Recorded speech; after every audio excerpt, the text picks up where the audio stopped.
High water season is upon us on the lower Mississippi River. The river has already hit the mark that bans most construction near the levees and triggers frequent levee inspections.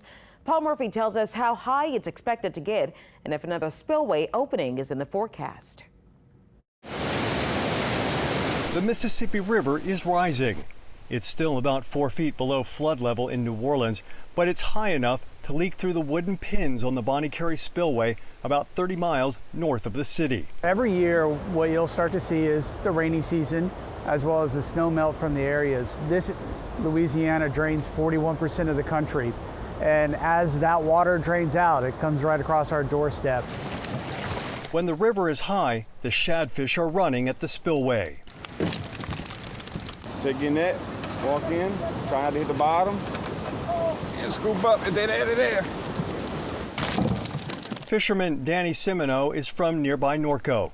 He says when the fish are running like this, he can fill the back of his pickup truck with shad in about an hour and a half.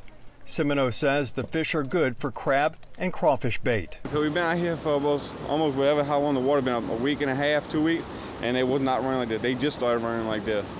And it's gonna have a lot of people out here this week. It's gonna be packed.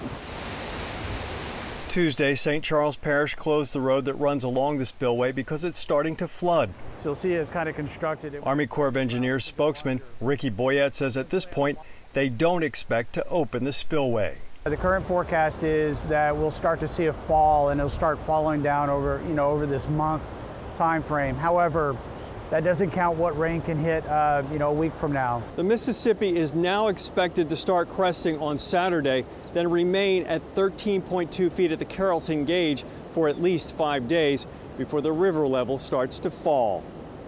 In Norco, Paul Murphy, Eyewitness News. Last time the Army Corps of Engineers opened the spillway was in 2020 with a historic 4 openings in 3 years. It's a slow and steady process. Crews take about 36 hours to open all 350 bays, but in an emergency, the entire spillway can be opened in about 3 hours. They typically open and close bays as needed, depending on the force of the river. Now in 2020, the spillway was open for just under a month, starting on April 3rd. In 2019, for the first time, it opened twice in 1 year. That's also the longest opening. And in 2018, the spillway was open for most of March. Now, with the 2019 spillway openings introducing so much fresh water and ruining fisheries along the Gulf Coast, a group of Mississippi counties tried to sue the Army Corps of Engineers. They wanted a judge to force them to study the impact of those openings and provide an environmental impact study. That lawsuit was dismissed last September.